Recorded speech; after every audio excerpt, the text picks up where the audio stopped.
Okay, so I forgot to make one yesterday because I'm an idiot, and so I'm going to do 2 in one day today.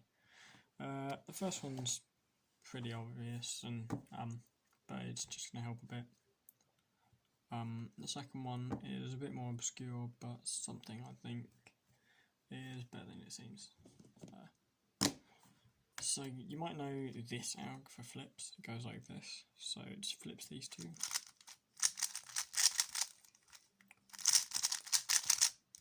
Anyway,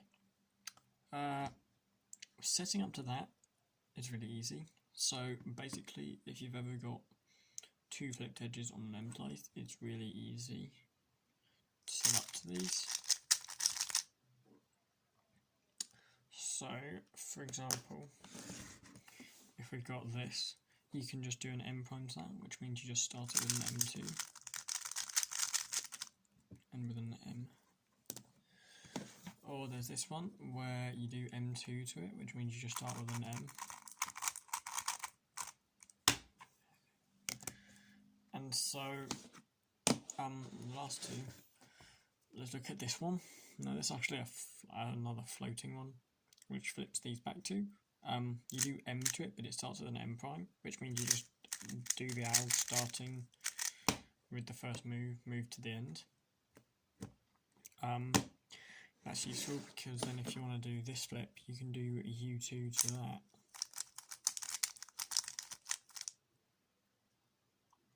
Oh, I'll do that one.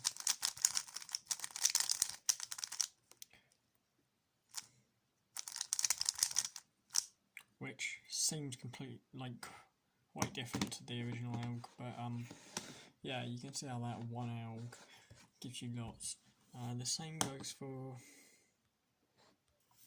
so an example for this one would be like here, you can do that 8 move into this.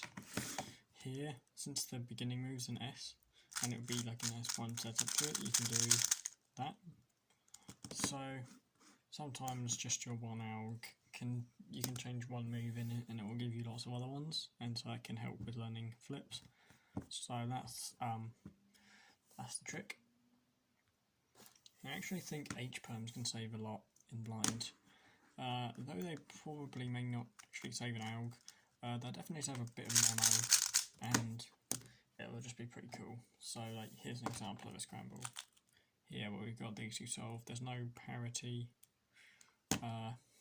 as I can demonstrate. Let's just solve all the corners. So as you can see, these two are swapped, so that would cause some cycle breaks. But say we solve it into an H-perm, so instead of cycle breaking here, we'll just send it there and pretend that's where it goes.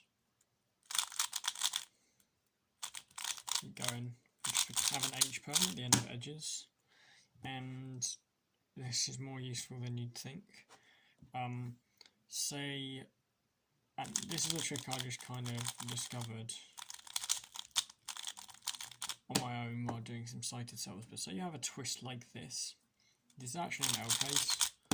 If you have an H-perm over that, it's literally just triple soon. This does apply for stuff like this. For example, if you had like this twist and an H-perm, you could do the CBLL for that. But I think that's quite a useful one, and that is going to be faster than your twist alg plus extra cycle break. So that's just a thought on using stuff like that. You can also use Z-perms to do a 2E2E. In fact, a lot of 2E2Es can show up. There's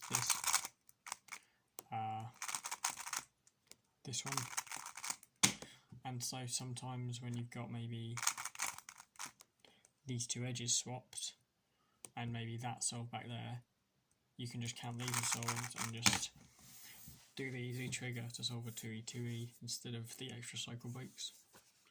So yeah, those are my 2 tricks for yesterday and today.